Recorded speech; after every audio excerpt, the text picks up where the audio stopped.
ये टेलीकास्ट भी कर देना मैडम।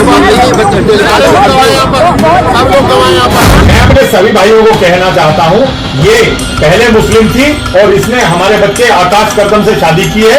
इसका नाम पहले सानिया सैफी था, अब इसका नाम सन्नू हमने रखा है।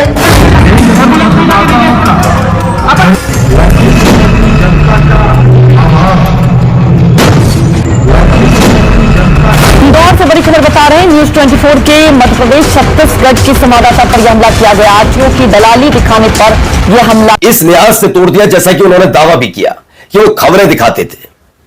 जम्मू के पत्रकार, चूंकि वो मुसलमान थे। आज मैं आपको दिखाऊंगा कि ऐसे ही पत्रकार को जिसे लोगों ने घेर लिया। जान लीजिएगा, एक गोदी पत्रकार वहां पर गंदगी फैलाने का काम कर रही थी, ऐसा दावा है। और उसके बाद जो हालत हुई, यकीन मानकर चलिए, अब किसी भी गोदी पत्रकार की इतनी हिम्मत तो कम से कम नहीं होगी कि अपने स्टूडियो से बाहर निकलकर जनता के बीच बैठकर वो गंदगी उगल पाए। यही नहीं, आगे आज आपको खबर दिखाऊंगा कि कैसे, वैसे तो धर्मांतरण कानून है, ऐतिहासिक कानून है, लेकिन क्या वाकई लड़का मुसलमान हो और लड़की हिंदू तभी ये काम करता है? ये सवाल क्यों पूछा जा रहा है? क्योंकि आज इसी से रिलेटेड एक बड़ी खबर आपको दिखाने जा रहा हूं। दिखाऊंगा एक बाबा जो स्वदेशी होने के नाम पर अपने व्यापार को बढ़ाता रहा, वो व्यक्ति कैसे घर घर तक नकली चीजें पहुंचा रहा था, यानी जो आप खा रहे थे वो जहर से कम नहीं है। कौन है वो मैं नहीं कह रहा, दिखाऊंगा। कहूंगा कैसे बिहार में रामराज आ गया है, जंगल राज तो कह नहीं सकते, रामराज आ गया है। किसके सामने गोलीबारी हो रही है, फायरिंग हो रही है, बड़ी बड़ी टीमें आंकने वालों देख जरूर लेना। नमस्कार, मैं हूं प्रज्वल गौतम और आप देख रहे हैं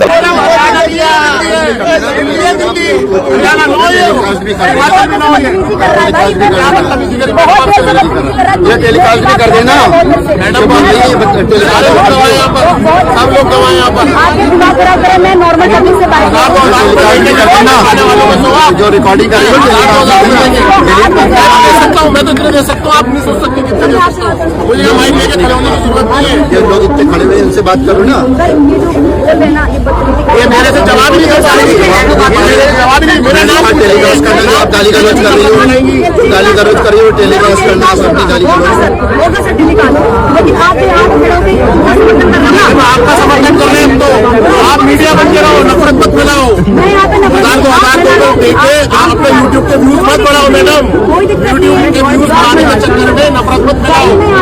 आपने उस आदमी आया, आपके वो मेरी मर्जी, आपके लाइन पे खड़ा, मैं इस मार्केट को टैक्स देता हूँ, मैं मार्केट से तो टैक्स देता हूँ मैं यहाँ पर टैक्स देता हूँ मैं। आप टैक्स नहीं दे रहे हो, आपका काम करो ना, जेल भी कट जाएगी यहाँ पर। बदतमीजी कर रही है, बदतमीजी कर रही है। तेरी मर्जी का जवाब दूंगा मैं, तेरी मर्जी का जवाब दूंगा मैं, जो तू चाहेगी वो दूंगा मैं।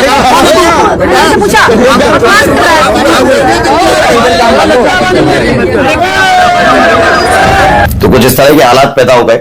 लेकिन मैं एक बात फिर कहूंगा, हमारे महिलाओं का अलग तरह सम्मान है भाई, तो इसका थोड़ा ध्यान। लेकिन यह भी बात हकीकत है कि जब पत्रकार होता है तो उसमें महिला पुरुष नहीं होता, उसमें यह देखना होगा कि कौन कितनी गंदगी फैलाने का काम कर रहा है। इस देश की महिला पत्रकारों की खासकर बोल रहा हूं मैं, स्पष्ट बोल रहा हूं, सबकी नहीं बोल रहा हूं, लेकिन सब जानते हैं मैं किनके बारे में बात कर रहा हूं।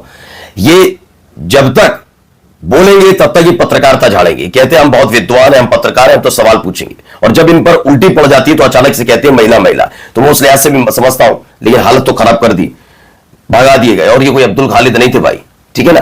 अब आइए अगली खबर देखिए, जरा सुनिए क्या कह रहा है। सभी भाइयों को देखना, मैं अपने सभी भाइयों को कहना चाहता हूं, ये पहले मुस्लिम थी और इसने हमारे बच्चे आकाश करदम से शादी की है। इसका नाम पहले सानिया सैफी था, अब इसका नाम सन्नू हमने रखा है। और ये कौन है? ये मैंने ये कर दिया, मैंने वो कर दिया, है कौन तू?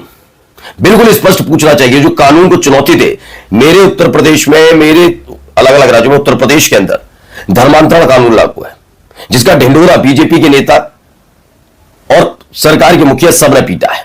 सब बताते आ गया धर्मांतरण कानून, अब हिम्मत नहीं। अब आप सोचिए, अगर इसकी जगह आकाश की जगह अब्दुल होता और वाकई सन्नू होती एक हिंदू लड़की, क्या हो रहा होता उसके साथ? घर मकान दुकान तोड़ दिया गया होता और वो चक्कर काट रहा होता और पुलिस कहती है, प्रशासन कहता धर्मांतरण कानून है उत्तर प्रदेश में, तुमने कर कैसे दिया? लेकिन ये आदमी रोजाना ऐसी हरकतें कर रहा है। सच्चाई है नहीं है मैं नहीं जानता, लेकिन फिर भी अगर इसने अपने मुंह से बोला तो इसकी जांच हो पाएगी। कौन है ये व्यक्ति धर्मांतरण करवाता है? हाँ, आपको मैं ये नहीं कहता वो आदमी गलत नहीं है जो पकड़ा गया था एक अभी, जो धर्मांतरण कराता था, गिरोह चलाता था, याद है? उसका जिक्र तो योगी आदित्यनाथ से मन से किया था। अब ये क्या करवा रहा है? ये धर्मांतरण करवा रहा है ना, इसके खिलाफ कुछ नहीं होगी, ना कार्रवाई ना बात बोली जाएगी। आइए अगली खबर जरा देख लीजिए। बिहार का रामराज आ गया बिहार में फिर से। बनवाने के लिए लड़की जनता का आभार। देखिए, धन्यवाद लड़की साहब। गले में गमछा है, हाथ में बंदूक है, लेकिन खास बात यह नहीं है सर, ये शोभा यात्रा नहीं निकल रही। ये विजय सिन्हा साहब इसमें मौजूद है। ये बिहार के लखीसराय का वीडियो है। बिहार में एनडीए सरकार बनाने की खुशी, धड़ाधड़ गोलियां बरसाई जा रही हैं। इसे कोई जंगल राज नहीं बोलेगा, ये कहा जा रहा है। ये देखिए विजय सिन्हा के एक कार्यक्रम में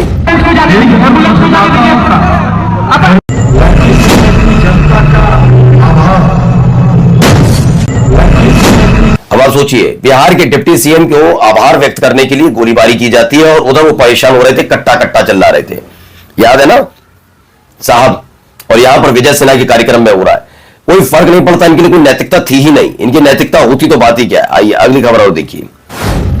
यहां बुलडोज किया गया। दरभंगा में गरीबों की झोपड़ियों पर चला बुलडोजर। ऊपर से ताली बजाकर कहते हैं कि देखो सरकार हेठ। सवाल ये नहीं कि बुलडोजर चला, सवाल ये कि चला किस पर। अपराधी घूम रहे छुट्टा और निशाना बन रही है गरीबों की झोपड़ी और उनके सपने।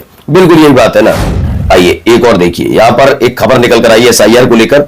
सुप्रीम कोर्ट में नागरिकता की जंग है। अब क्या है, सीनियर एडवोकेट अभिषेक मनु सिंघवी और कपिल सिब्बल ने chief justice of India justice Suryakant की बेंच के सामने इलेक्शन कमीशन के स्पेशल इंटेंसिव रिवीजन यानी कि एसआईआर पर तूफानी दलीलें दी हैं।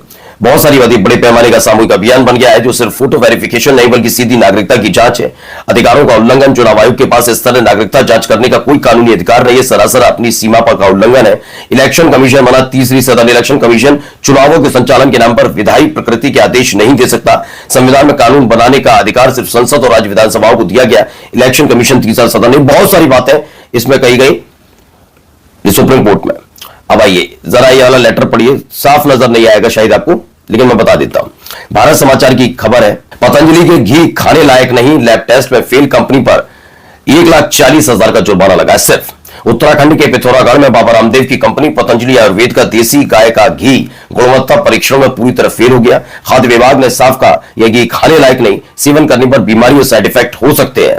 अब देख लीजिए, राष्ट्रवाद के नाम पर और देसी चीजों के नाम पर क्या क्या हो। बाबा रामदेव का एक पतंजलि की खाने लायक नहीं, एक नहीं दो लैब में फेल हुआ टेस्ट में। प्रदेश स्तरीय लैब रुद्रपुर में भी फेल और राष्ट्रीय खाद्य लैब गाजियाबाद में भी फेल हुआ है। और कह दिया गया है खाने लायक बिल्कुल भी नहीं है।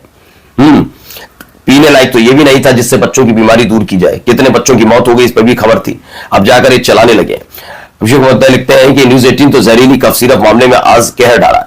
खुलकर लिख रहा है, राजनीतिक और आपराधिक संरक्षण में तस्करी और पूर्वांचल का बाहुबली एसटीएफ के रडार पर। केंद्र के दबाव के चलते करीब 2 साल से दबे मामले की एक के बाद एक परतें उभर कर सामने आ रही हैं और वे कार्रवाइयां भी हो रही हैं जो इस दौर में उसी तरह दुर्लभ हो चुकी हैं जैसे शहर के फ्लैट में चूल्हा, जो भी वो लिखते हैं अपने तरीके से फिर आ रही है। और जाते आते खबर एक और, आरटीओ कार्यालय में संवाददाता हेमंत से मारपीट कर दी गई। न्यूज 24 की खबर है, पत्रकारों पर हमला। इंदौर न्यूज 24 एमपी सीजी की टीम पर हमला हुआ है। आरटीओ की दलाली दिखाने पर हमला हुआ। आरटीओ कैसे दलाली करते हैं दावा है न्यूज 24 का। उसके बाद संवाददाता से